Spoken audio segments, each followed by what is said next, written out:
Good morning. This is Dean Tinney, and I'm coming to you from my studio here in fabulous Las Vegas. We have been coming up with some shorter content for the channel. And when picking that shorter content for the channel, what I try and do is pick something that lends itself to a shorter discussion, has a high probability on an exam, and ideally has a high probability on more than one exam. And something that meets that criteria is being able to crunch tax-free equivalent yields and taxable equivalent yields. So that's what we're going to be doing today, a little short, showing you something you might encounter in terms of that. Looks like I got to go get my slide deck here. Hold on just a sec.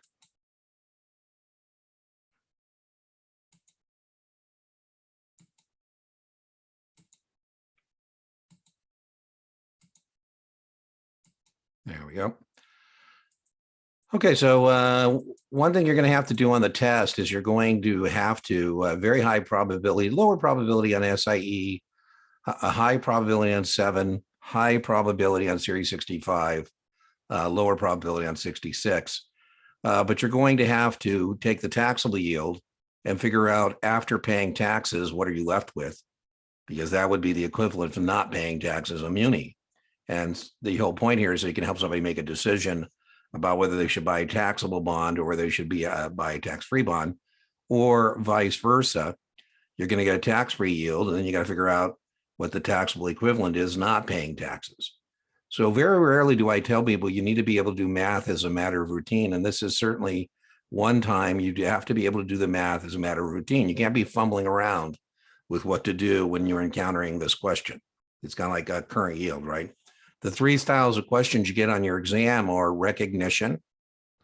Recognition is just something you simply know. Flashcard stuff like right-of-way settlement for corporates and munis is T+2. Practical application you can't be giving up. Practical application is, again, like current yield. What's the break even in an option?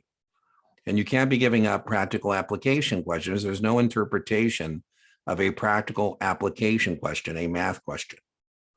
Even if you don't like math, you need to embrace it on your exams because there's no interpretation of a math answer. And the hardest style of questions you get are judgment. Now, in your SIE, there's going to be very little judgment. The SIE is primarily recognition. You do encounter judgment questions on 7, 65, and 66. And suitability on all exams is very testable. And almost every suitability question is a judgment question. So in terms of, let me get out my annotation tool. One of the reasons we like this formula is this one of the very few times that we can turn a suitability question, which is usually a judgment question, into an aim and shoot point and click recognition question, or excuse me, practical application question. So anytime we can do that, that's a great thing to be able to do. So let's show you how we're going to do that, how we're going to proceed, and if we encounter this on our exam. Let me clean up the slide here. Okay, so on the test, you're going to get the tax bracket. And the minute you get the tax bracket, you should, from practice, drilling, and rehearsing and watching this video, know that what's coming next in any question in which you're presented with a tax bracket is either a taxable yield, like a corporate bond, or a tax-free yield, a municipal. Now, depending on what version of this they're going to give you, you're either going to multiply or you're going to divide, depending on what scenario you're presented with. If you're presented, for example, I'm using a 7% taxable bond, we're going to multiply.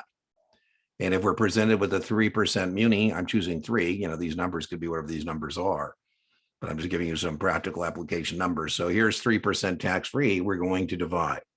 So we're either going to get multiply, we're going to divide to get this. Now, in every version of this, we're going to have to take 100% minus the tax bracket before we proceed. So here, the 100% minus the tax bracket. I'm just getting out my annotation tool here. Is 35%. As we said, that's given information. Well, let me get a different color so that shows up a little better.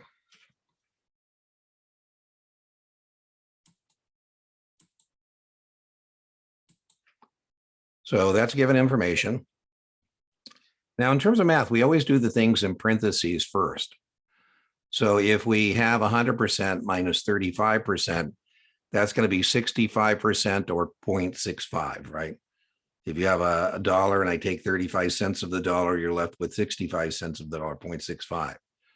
And then we're going to multiply. So in this case, we're going to take the 7% taxable yield and we're going to times by 65% or 0.65. And when we do that math, by the way, it's not only the math that's testable, the math itself is testable, but more importantly, the implications of the math.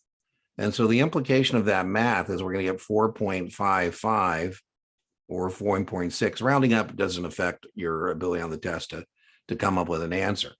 And so I say, well, in this customer's tax bracket, getting 7%, because he doesn't get to take that home. I mean, taxes are the price you pay for civilization. And the more civilization you want, the more taxes you have to pay.